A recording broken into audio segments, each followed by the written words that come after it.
Hello and welcome to episode 46 of the Layton Fitness podcast. Now in today's episode we're going to discuss what actually happens when an individual avoids a certain food or food group. For whatever reason, people get obsessed with looking at foods in isolation. People really love the black and white answers, the answer that says something along the lines of just eat these foods and avoid all of these foods. And it creates a massive misinterpretation of what actually happens when they avoid this food or this certain food group. And the irony is the end result is often the person will start seeing some fat loss progress when they actually do this. But it's not for the reasons they believe. They've probably read an article online or a book or a friend's told them avoid this food group or avoid X food. Avoid this and you'll start seeing progress. But the reality is what actually happens when they avoid this food group. Let's say, for example, it's sugar or carbohydrates or fats or dairy, or they use more of a paleo approach.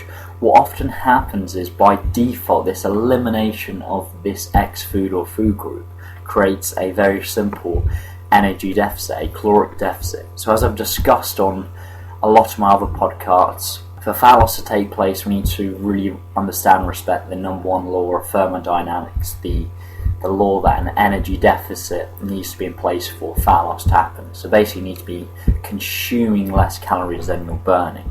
Now it's not quite as simple as that in the sense that we need to make sure we've got sufficient protein in place to maintain muscle mass. People seem to forget that and they just focus on just calories. We need to consider macronutrient composition within that as well.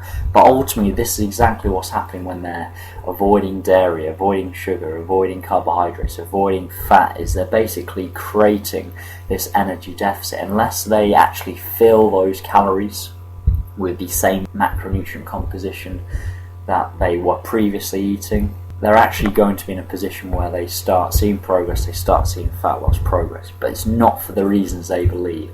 The reasons they believe are the reasons they actually eliminated that food. They've read an article, they've read a book, and they've learned that it's bad to eat this or eat that, which the reality is just completely incorrect. As I've discussed on a lot of my other podcast episodes, no food is good or bad in isolation. It all depends on the dosage and the composition of that food within an individual's diet. So a good example of this is most people consider sweet potatoes a quote-unquote good food. Yet if you consume this to the point where you're in a 10,000 calorie surplus by the end of the day, you're going to gain a huge amount of body fat.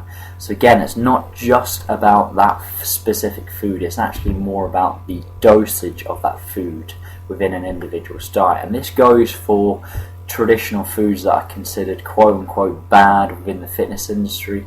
It's more the dosage, i.e. if you over-consume that within your diet, you can have potential problems. But anything in moderation, with the caveat you're, one, very active, two, you're hitting certain macronutrient, protein, carbohydrate, fat and calorie guidelines. A small amount of anything isn't going to be harmful.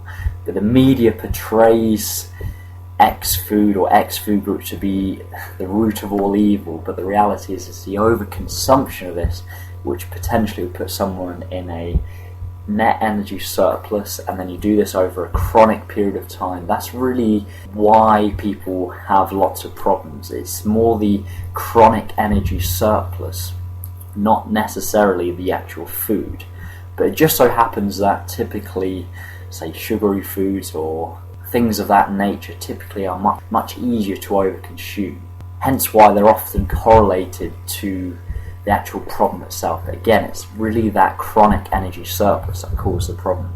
I've gone on a slight tangent there, but hopefully you can see the point I'm making is people have a problem of looking at foods in isolation. They like black and white answers. They end up eliminating a food or food group unnecessarily. They'll start seeing progress, but it was just the energy deficit that got them the results rather than actually eliminating that food group itself.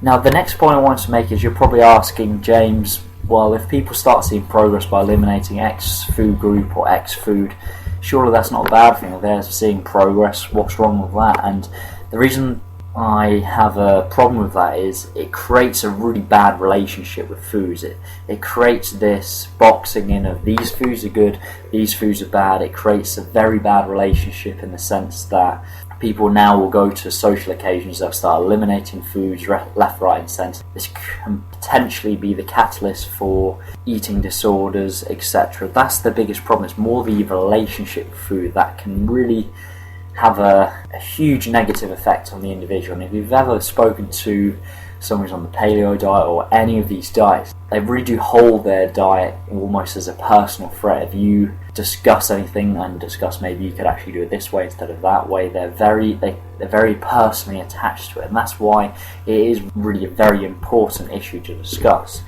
So here's some practical applications.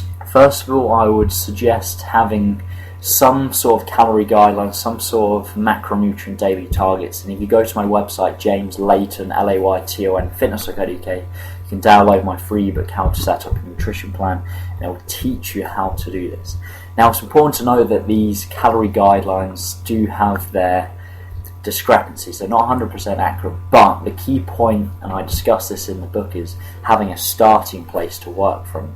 With regards to nutrition, it's never about, you just stick with the same figures for the rest of your life. It's a case of starting somewhere, putting these figures in place, measuring your progress, and then making changes to those figures subject to those progress. So it's fat loss, you're more than likely going to be slowly decreasing calories over time. Muscle gain, the opposite would be true, slowly increasing calories over time. Focus mainly on having 7 to 80% of your food from minimally refined whole foods, lots of meats, lots of fish, fruits, vegetables, things that are typically have a higher micronutrient density. Now once you have that foundation in place, then the remaining 10-20% you can have foods you enjoy. This can help with adherence, but at the same time it's not going to hinder your progress. But remember, we've still got that main hierarchy of importance in place: total calories, total macronutrients. We're still going to have lots of micronutrient density in the diet because we're mainly consuming whole foods. Fibre is nice and high, so that 10-20% of things you really enjoy aren't going to hinder your progress. So I think that's a very good way to set up the diet. I learned this from Alan Aragon. I think it's a great way to look at nutrition. That's not to say that you have to have the 10-20% of food you enjoy. You might actually typically enjoy whole foods all of the time, and that's absolutely fine.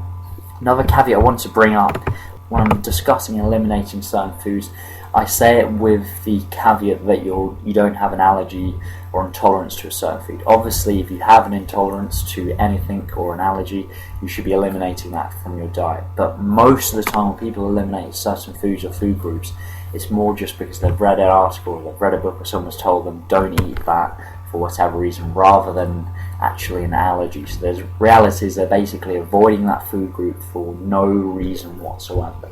So hopefully you found this useful, hopefully you can start applying these principles. I know when I first started learning this, it really was a game changer because it really took a lot of the stress away from the nutrition, because your understanding of nutrition improves. You're able to actually have a wider variety of foods. You're not boxed into a small list of foods, which a lot of bodybuilders and fitness enthusiasts seem to like doing for whatever reason. So hopefully you found this useful.